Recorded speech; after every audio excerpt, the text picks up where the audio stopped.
നവാസിന്റെ മരണത്തിൽ ദുരൂഹതയുണ്ട് എന്നൊക്കെ പറഞ്ഞ് ബന്ധു വന്നേക്കുന്നു എന്ന് പറയുന്നത് ഇവർക്കൊക്കെ ഈ ബന്ധുജനങ്ങളൊക്കെ ഈ പറഞ്ഞ ഇതൊക്കെ കെട്ടടങ്ങാൻ വേണ്ടി കാത്തിരിക്കുകയായിരുന്നു. എന്തിനാണ് ഇങ്ങനെ ഒരു ഇതുമായിട്ട് വന്നത്? എന്തെങ്കിലും തെളിവുകൾ ഉണ്ടായിട്ടാണോ അതോ ഇതിൽ നിന്ന് എന്തെങ്കിലും ഒരു അറ്റൻഷൻ കിട്ടാൻ വേണ്ടിയൊക്കെയാണോ? അല്ല, ബന്ധു അല്ല, അദ്ദേഹത്തിന്റെ സഹോദരൻ തന്നെയാണ് രംഗത്തെത്തുന്നത്. അദ്ദേഹത്തിന്റെ സഹോദരൻ നിയാസ് അബൂബക്കർ അദ്ദേഹം പറയുന്നത് ദുരൂഹത എന്നല്ല അദ്ദേഹം പറയുന്നത്, ചില കാര്യങ്ങൾ അദ്ദേഹം തുറന്നു പറയുകയാണ് നവാസിന്റെ മരണവുമായി ബന്ധപ്പെട്ട്. ഹൃദയാഘാതം മൂലമാണ് അദ്ദേഹം മരിച്ചത്. ഒരു ചിട്ടയായി വ്യായാമം ചെയ്യുന്ന, ആരോഗ്യം നോക്കുന്ന, മിതമായ ഭക്ഷണം കഴിക്കുന്ന 51 വയസ്സ് മാത്രം പ്രായമുള്ള ഒരു കലാകാരനായിരുന്നു നവാസ്. നവാസിന്റെ പോസ്റ്റ്മോർട്ടം റിപ്പോർട്ട് പുറത്തു വന്നപ്പോഴും തലയിൽ ആഴത്തിലുള്ള മുറിവുണ്ടായിരുന്നു എന്നൊക്കെയുള്ള ചില കാര്യങ്ങൾ പുറത്തു വന്നിരുന്നു. കാരണം ബോധം കെട്ട് വീണപ്പോൾ തല ശക്തിയായി ഇടിച്ചതാണ്.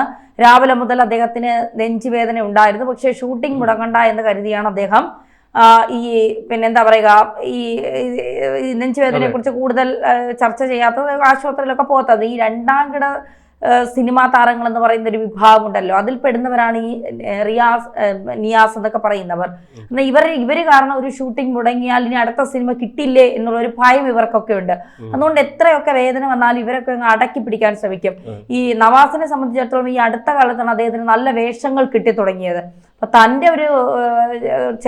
തന്റെ ഭാഗത്തു നിന്നുണ്ടാകുന്ന ഒരു വീഴ്ച കാരണം അത്തരത്തിലുള്ള ഒരു എന്താ പറയുക, വേഷങ്ങൾ തനിക്കില്ലാതാകരുത് എന്നുള്ള ഒരു നിർബന്ധം അദ്ദേഹത്തിനുണ്ടായിരുന്നു. അതിന്റെ കൂടി അടിസ്ഥാനത്തിലാണ് അദ്ദേഹം ഇതേക്കുറിച്ച് കൂടുതൽ കാര്യങ്ങൾ പറയാത്തത്. പിന്നീട് അദ്ദേഹത്തിന്റെ കുടുംബ ഡോക്ടറെ വിളിച്ച് പറഞ്ഞപ്പോൾ ECG എടുക്കണം, എടുത്തിട്ട് എന്നെ കാണിക്കണം, ഇത് സാധാരണ നെഞ്ചരിച്ചിലല്ല എന്നൊക്കെ പറഞ്ഞിട്ടും അതിനെ അദ്ദേഹം ഗൗരവമായി കണ്ടില്ല എന്നുള്ളതാണ് യാഥാർത്ഥ്യം.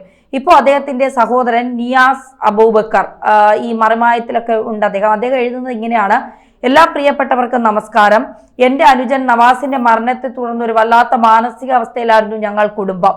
ഇപ്പോഴും അതിൽ നിന്ന് മുക്തി ലഭിച്ചിട്ടില്ലെങ്കിലും മരണമെന്ന സത്യത്തെ നമുക്ക് അംഗീകരിച്ചല്ലേ പറ്റൂ. ഇപ്പോഴെങ്കിലും ഒരു കുറിപ്പെഴുതാൻ കഴിയുന്നത് അതുകൊണ്ടാണ്. മരണം അതിന്റെ സമയവും സന്ദർഭവും സ്ഥലവും കാലം നിർണയിക്കപ്പെട്ട ഒന്നാണ് എന്ന് ഞാൻ അടിയുറച്ച് വിശ്വസിക്കുന്നു. ആ വിശ്വാസമാണ് എൻ്റെ ആശ്വാസവും. അതുകൊണ്ട് തന്നെ അവന്റെ മരണം എന്നെ കുറെ കൂടി ശക്തനാക്കുകയാണ് ചെയ്തിട്ടുള്ളത്. ഇത്രയേ ഉള്ളൂ ജീവിതം എന്ന യാഥാർത്ഥ്യം ഞാൻ കുറെ കൂടി ആഴത്തിൽ അറിയുന്നു. എങ്കിലും എൻ്റെ പ്രിയപ്പെട്ടവരോടായി എനിക്കൊരു കാര്യം പറയാനുള്ളത്, നമ്മൾ എത്ര ആരോഗ്യവാനാണെങ്കിലും നമ്മുടെ ശരീരത്തിൽ അസ്വസ്ഥതയുടെ ഒരു സൂചന കാണിച്ചാൽ അതെന്താണെന്ന് അറിഞ്ഞിരിക്കാനുള്ള മനസ്സെങ്കിലും നമ്മൾ കാണിക്കണം. അത് നാളെയാകാം എന്ന ചിന്ത നമ്മളിൽ ഉണ്ടാകരുത്. എൻ്റെ നവാസ് പൂർണ്ണ ആരോഗ്യവാനാണ് എന്നാണ് എനിക്കറിവുള്ളത്. അവന്റെ ബോധ്യവും അതുതന്നെ ആയിരിക്കണം. അവന്റെ കാര്യത്തിൽ സൂചനകൾ ഉണ്ടായിട്ടും അവൻ അല്പം ശ്രദ്ധക്കുറവ് കാണിച്ചത് അതുകൊണ്ടായിരിക്കണം. മരണം നിയന്താവിന്റെ തീരുമാനത്തിലാണെങ്കിലും ശ്രദ്ധിച്ചാൽ രോഗങ്ങളിൽ നിന്നും അപകടങ്ങളിൽ നിന്ന് രക്ഷപ്പെടാമല്ലോ. കൂടുതലായി ഒന്നും പറയാനില്ല. എല്ലാവർക്കും ആരോഗ്യപൂർണമായ ഒരു നല്ല ജീവിതവും നന്മയും ഉണ്ടാകട്ടെ എന്ന് മനസ്സറിഞ്ഞ് പ്രാർത്ഥിക്കുന്നു. എൻ്റെ അനുജന്റെ വേർപാടിൽ ഞങ്ങളുടെ ദുഃഖത്തിൽ പങ്കുചേർന്ന ഞങ്ങളുടെ എല്ലാ പ്രിയപ്പെട്ടവർക്കും ഞങ്ങളെ ആശ്വസിപ്പിക്കാനെത്തിയ മത, രാഷ്ട്രീയ, കലാ, സാംസ്കാരിക രംഗത്തുള്ള ബഹുമാന്യ വ്യക്തികൾക്കും നവാസിന്റെ മക്കൾ പഠിക്കുന്ന വിദ്യോദയ സ്കൂളിൽ നിന്നും ആലുവ UC കോളേജിൽ നിന്നും മക്കളെയും ഞങ്ങളെയും ആശ്വസിപ്പിക്കാനെത്തിയ കുഞ്ഞുമക്കൾക്കും അധ്യാപകർക്കും അന്നേ ദിവസം മയ്യത്ത് കുളിപ്പിക്കുന്നതിനും മറ്റ് സഹായങ്ങൾക്കുമായി ഞങ്ങൾക്കൊപ്പം നിന്ന മുഴുവൻ സഹോദരങ്ങൾക്കും പള്ളി കമ്മിറ്റികൾക്കും ഞങ്ങളുടെ സഹപ്രവർത്തകർക്കും കൂട്ടുകാർക്കും കുടുംബാംഗങ്ങൾക്കും നാട്ടുകാർക്കും ദൂരെ പലയിടങ്ങളിൽ നിന്നെത്തിയ ഞങ്ങളുടെ പ്രിയപ്പെട്ടവർക്കും സർവോപരി അവന് വേണ്ടി പ്രാർത്ഥിക്കുന്ന ലോകത്തിന്റെ നാനാഭാഗത്തുള്ള മുഴുവൻ സഹോദരങ്ങൾക്കും എൻ്റെ ഹൃദയം നിറഞ്ഞ സ്നേഹം അറിയിച്ചു കൊള്ളുന്നു എന്നാണ് അദ്ദേഹം പറയുന്നത്. അതായത് നിയാസ് അബൂബക്കർ പറയുന്നത് എവിടെയോ ഒരു ശ്രദ്ധക്കുറവ് നവാസിനുണ്ടായി.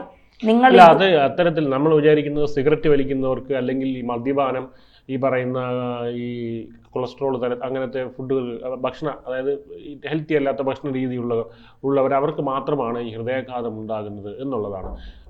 അങ്ങനെ അവർക്ക് മാത്രമെന്ന് പറയാൻ പറ്റില്ല. കാരണം ഇപ്പോൾ നമ്മൾ പുനീത് രാജ്കുമാർ എന്ന് പറയുന്ന സിനിമ നടന്ന 48 വയസ്സേ ഉണ്ടായിരുന്നുള്ളൂ. അദ്ദേഹം ഇതിനേക്കാൾ ചെറുപ്പമായിരുന്നു. അദ്ദേഹം മരണപ്പെട്ടു. അദ്ദേഹം എല്ലാ ദിവസവും വ്യായാമം ചെയ്യുന്ന, അതായത് അദ്ദേഹത്തിന് ഒരു ദിവസം വ്യായാമം ചെയ്തില്ലെങ്കിൽ അദ്ദേഹം, നമ്മൾ ഈ അഡിക്ഷൻ പോലെയായിരുന്നു അദ്ദേഹത്തിന് എന്ന് പറയാം. ഒരു ദിവസം വ്യായാമം ചെയ്തില്ലെങ്കിൽ അദ്ദേഹം അന്ന് മൊത്തം അസ്വസ്ഥനായിരിക്കും, ഇറിറ്റേറ്റഡ് ആയിരിക്കും.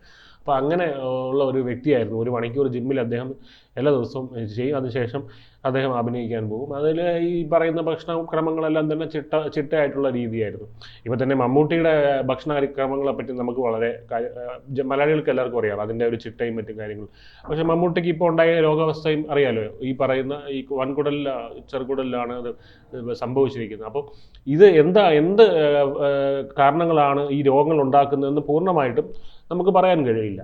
അപ്പോൾ ഇതിൽ ഈ ഹാർട്ടിൻ്റെ കാര്യത്തിൽ, ഹൃദയത്തിൻ്റെ കാര്യത്തിൽ പറയുമ്പോൾ അതിനകത്ത് പറയുന്നത് കാർഡിയോ മയോപ്പതി എന്ന് പറയുന്ന ഒരു അവസ്ഥയുണ്ട്. ഇതാണ് പുനീത് രാജ്കുമാറിനുണ്ടായത്. ഇത് തന്നെ ആയിരിക്കും നവാസിനും ഉണ്ടായത്. അത് ജന്മന ഇവരുടെ ഈ ഹൃദയത്തിലെ ഈ ഭിത്തി, അതായത് ഹൃദയ ഭിത്തികൾ എന്ന് പറയും, മെംബ്രെയിൻസ് എന്ന് പറയും, ആ ഒരു വാള് അത് വളരെ തിന്നായിരിക്കും, അത് വളരെ ഘനം കുറഞ്ഞതായിരിക്കും. അപ്പോൾ അതുകൊണ്ട് അവിടെ ഈ പറയുന്ന അതിന് നമുക്ക് കൂടുതലായി വ്യായാമം ചെയ്യുക അങ്ങനെയുള്ള ഇതിലേക്ക് പോയാലും ഹൃദയാഘാതം ഉണ്ടാവും. നമ്മൾ വിചാരിക്കും വ്യായാമം കൂടുതൽ ചെയ്താൽ പ്രശ്നമില്ലല്ലോ.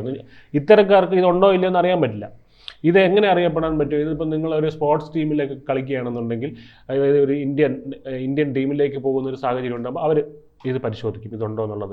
അല്ലാതെ ഒരു സാധാരണക്കാരൻ ഇത് പോയി പരിശോധിക്കാനായിട്ടുള്ളൊരു സാധ്യത ഇപ്പോൾ ഇല്ല. അങ്ങനെ പരിശോധിക്കുമ്പോൾ മാത്രമേ അറിയാൻ പറ്റുള്ളൂ. അപ്പോൾ ഈ പറയുന്ന അങ്ങനെയുള്ള വ്യക്തികൾ അമിതമായി വ്യായാമം ചെയ്താലും അവർക്ക് എന്ത് സംഭവിക്കും? ഈ തരത്തിൽ ഹൃദയാഘാതം ഉണ്ടാകും. അതിനങ്ങനെ പ്രായം ഒന്നുമില്ല. നിങ്ങൾക്ക് 23 വയസ്സിൽ സംഭവിക്കാം, 30 വയസ്സിൽ സംഭവിക്കാം, എപ്പോഴും വേണോ സംഭവിക്കാം. അപ്പോൾ അത്തരത്തിൽ ഒരു കാര്യമുണ്ട്. അപ്പോൾ ഇതൊക്കെ ഇങ്ങനെയുള്ള കാര്യങ്ങൾ നമുക്ക് വളരെ അതിനെപ്പറ്റി നമ്മൾ ബോധവാനായിരിക്കുക എന്നുള്ള മാത്രമാണ്. പിന്നെ ഹൃദയാഘാതം ഉണ്ടാവുന്ന നമുക്ക് മുന്നേ നമുക്കറിയാൻ പറ്റുന്നത് നമ്മുടെ ഇടത് തോളിൽ നിന്ന് ഇടത് കൈയിലേക്ക് പടർന്നു വരുന്ന ഒരു കൈ കഴയ്ക്കുന്ന പോലത്തെ ഒരു വേദനയാണ്. അത് ഒരിക്കലും നെഞ്ചിലുള്ള ഒരു കുത്തിയുള്ള വേദനയല്ല. അത് പലപ്പോഴും അത് ഗ്യാസ് പരമായിട്ടുള്ള പെയിൻ, ഗ്യാസ്ട്രിക് ആയിട്ടുള്ള പെയിൻ ആയിരിക്കും.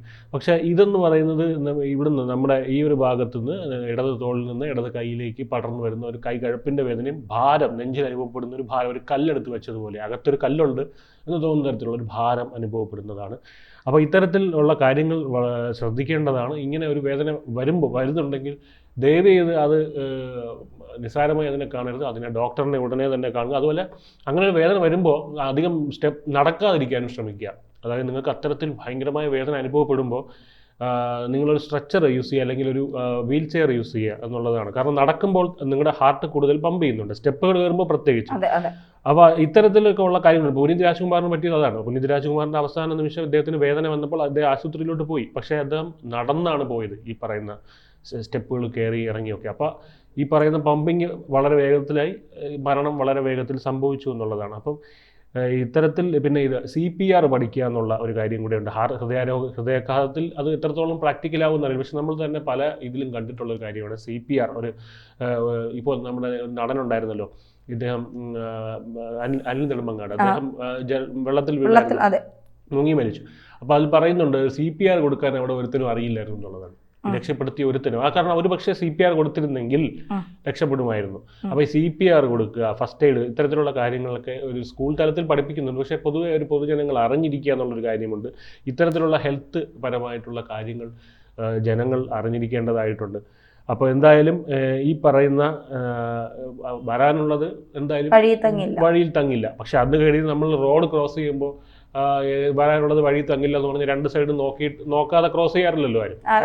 രണ്ട് സൈഡും നോക്കിയാൽ. അപ്പം അത്തരത്തിൽ ജീവിതത്തിൽ മുന്നോട്ട് പോകുമ്പോൾ ഇത്തരത്തിൽ നമ്മുടെ ആരോഗ്യം ശ്രദ്ധിക്കുക. കാരണം നമ്മുടെ ആരോഗ്യം ഉണ്ടെങ്കിൽ മാത്രമേ നമുക്ക് നമ്മുടെ പ്രിയപ്പെട്ടവർക്കും ഈ ഭൂമിയിൽ സന്തോഷത്തോടെയും സമാധാനത്തോടെയും ജീവിക്കാൻ കഴിയുകയുള്ളൂ.